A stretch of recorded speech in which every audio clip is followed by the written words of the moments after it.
ಸಖತ್ ಖಾರ ಬಣ್ಣ ಮತ್ತು ರುಚಿ ಆಚಿ ಚಿಲ್ಲಿ ಪೌಡರ್.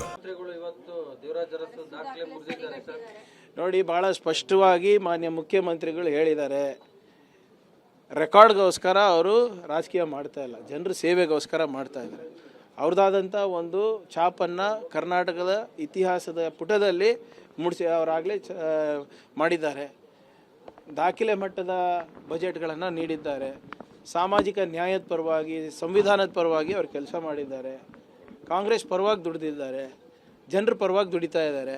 ಸೊ ಹಾಗಾಗಿ ಅವ್ರು ಹೇಳ್ದಂಗೆ ಪ್ರಶ್ನೆ ಇರೋದು ರೆಕಾರ್ಡ್ದಲ್ಲ, ಪ್ರಶ್ನೆ ಇರೋದು ಎಷ್ಟು ಜನರಿಗೆ ನಾವು ಒಳ್ಳೇದು ಮಾಡಿದ್ದೀವಿ, ಹೇಗಾಗಿದೆ. ಸೊ ಅವರ ಒಂದು ಅಪಾರವಾದಂಥ ಕೊಡುಗೆ ಏನು ನಮ್ಮ ರಾಜ್ಯಕ್ಕಿದೆ, ಅದು ನಾವೆಲ್ಲರೂ ಸ್ಮರಿಸಲೇಬೇಕಾಗ್ತದೆ.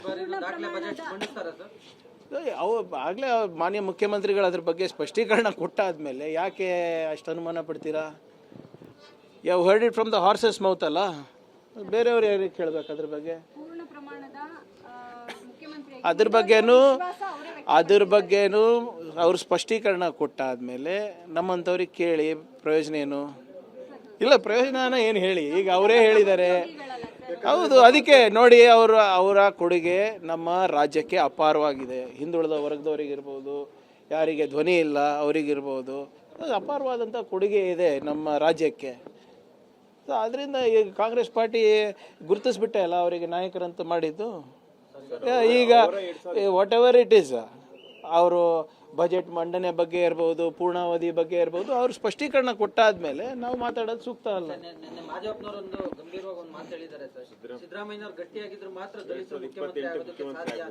ನೋಡಿ, ಯಾರು ಆಗ್ತಾರೆ ಯಾರು ಬಿಡ್ತಾರೆ ಹೈಕಮಾಂಡ್ ತೀರ್ಮಾನ ಮಾಡೋದು. ನಾವು ಯಾವತ್ತೂ ಕೂಡ ಒಂದೇ ಸಮುದಾಯಕ್ಕೆ ಸೀಮಿತವಾದಂಥ ಎಲ್ಲ ಸಮಾಜದಲ್ಲಿ ಎಲ್ಲ ಸಮುದಾಯಗಳನ್ನು ತಗೊಂಡು ಹೋಗುವಂಥ ಏಕೈಕ ಪಕ್ಷ ನಮ್ಮದಾಗಿದೆ. ಸಂವಿಧಾನವನ್ನು ಆಶಯಗಳನ್ನು ನಾವು ಜಾರಿಗೆ ತರುವುದು ನಮ್ಮ ಜವಾಬ್ದಾರಿ ಆಗಿದೆ. ಆ ನಿಟ್ಟಿನಲ್ಲಿ ನಾವೆಲ್ಲರೂ ಕೆಲಸ ಮಾಡ್ತೀವಿ. ನೋಡಿ, ಭಾಳ ಸ್ಪಷ್ಟವಾಗಿ ಮಾನ್ಯ ಮುಖ್ಯಮಂತ್ರಿಗಳು ಹೇಳಿದ್ದಾರೆ. ರೆಕಾರ್ಡ್ಗೋಸ್ಕರ ಅವರು ರಾಜಕೀಯ ಮಾಡ್ತಾ ಇಲ್ಲ, ಜನರ ಸೇವೆಗೋಸ್ಕರ ಮಾಡ್ತಾ ಇದ್ದಾರೆ. ಅವ್ರದ್ದಾದಂಥ ಒಂದು ಛಾಪನ್ನು ಕರ್ನಾಟಕದ ಇತಿಹಾಸದ ಪುಟದಲ್ಲಿ ಮೂಡಿಸಿ ಅವರಾಗಲೇ ಮಾಡಿದ್ದಾರೆ. ದಾಖಲೆ ಮಟ್ಟದ ಬಜೆಟ್ಗಳನ್ನು ನೀಡಿದ್ದಾರೆ. ಸಾಮಾಜಿಕ ನ್ಯಾಯದ ಪರವಾಗಿ, ಸಂವಿಧಾನದ ಪರವಾಗಿ ಅವರು ಕೆಲಸ ಮಾಡಿದ್ದಾರೆ. ಕಾಂಗ್ರೆಸ್ ಪರವಾಗಿ ದುಡಿದಿದ್ದಾರೆ, ಜನರ ಪರವಾಗಿ ದುಡಿತಾ ಇದ್ದಾರೆ. ಸೊ ಹಾಗಾಗಿ ಅವ್ರು ಹೇಳ್ದಂಗೆ ಪ್ರಶ್ನೆ ಇರೋದು ರೆಕಾರ್ಡ್ದಲ್ಲ, ಪ್ರಶ್ನೆ ಇರೋದು ಎಷ್ಟು ಜನರಿಗೆ ನಾವು ಒಳ್ಳೇದು ಮಾಡಿದ್ದೀವಿ, ಹೇಗಾಗಿದೆ. ಸೊ ಅವರ ಒಂದು ಅಪಾರವಾದಂಥ ಕೊಡುಗೆ ಏನು ನಮ್ಮ ರಾಜ್ಯಕ್ಕಿದೆ, ಅದು ನಾವೆಲ್ಲರೂ ಸ್ಮರಿಸಲೇಬೇಕಾಗ್ತದೆ.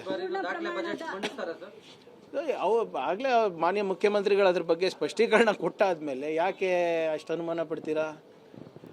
You heard it from the horse's mouth ಅಲ್ಲ.